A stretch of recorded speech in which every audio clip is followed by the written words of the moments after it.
ต่อมาซิกไฟเลี้ยวเนาะซิกไฟเลี้ยวซิกไฟเลี้ยวเขาต้องเข้าใจอีกเนาะว่ามันต่อแบบไรเนาะคือแบบนี้เห็นป่ะเลี้ยวซ้ายแต่ว่าขานี่มันจะโยกมานี่เนาะมันจะต่อระหว่างที่บี้ครับที่ L เนาะที่ L ส่วนเลี้ยวขวาเนาะเห็นป่ะมันจะต่อที่บี้ครับที่ R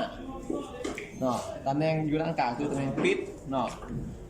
ปกติเนาะมันอยู่กลางนี่มันจะมาต่อบ่เลี้ยวซ้ายเนาะมันจะต่อที่บี้ครับที่ L เลี้ยวขวาที่บี้ครับที่ R เวลานั้นปึ๊บ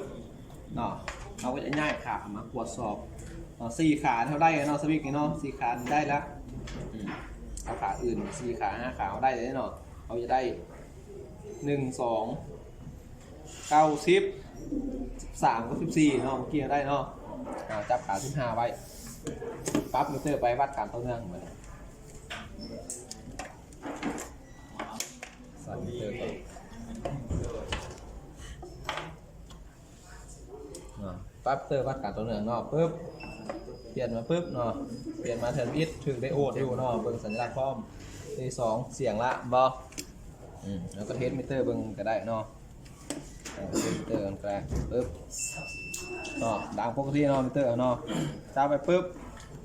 เปิดเลี้ยวอย่างซ้ายวัดไปเนาะวัดไปเนาะมาต่อง่ายขาปึ๊บขาต่อไป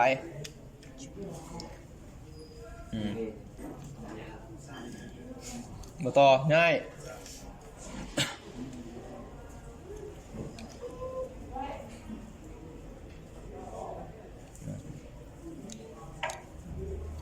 บ่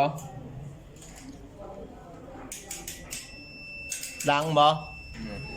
ดังเขาจะปิดเบิ่งเนาะเสียงหมอดบ่ปิดปึ๊บหมอดบ่ เดี๋ยวนี้เขาจะได้ขั้วที่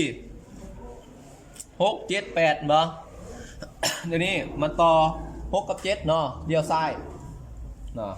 เราลองจับขาที่7ไว้เนาะนี่เนาะเขาจะจับขาที่7ไว้แล้วปึ๊บโยกเลี้ยวขวาปึ๊บวัดขาที่เหลือดังเนาะดังขาที่8เนาะปึ๊บโยกไปปิดบ่แสดงว่าเขาได้แล้วเดี๋ยวนี้เนาะ6แมนเลี้ยวซ้ายเขาก็เขียนใส่เลยเลี้ยวซ้ายเขาคือ TL ก็คือขาที่6เนาะเลี้ยวขวาเขาขาที่8เขาเขียนใส่ขา8เนาะส่วนพวกรวมเนาะที่ B เขาขาที่7เนาะเขาตรวจสอบนี่เขาก็ได้ได้ปุ๊บเนาะทำที่4เขียน4ใส่คือฉันบอกเนาะเขาก็ได้ปุ๊บ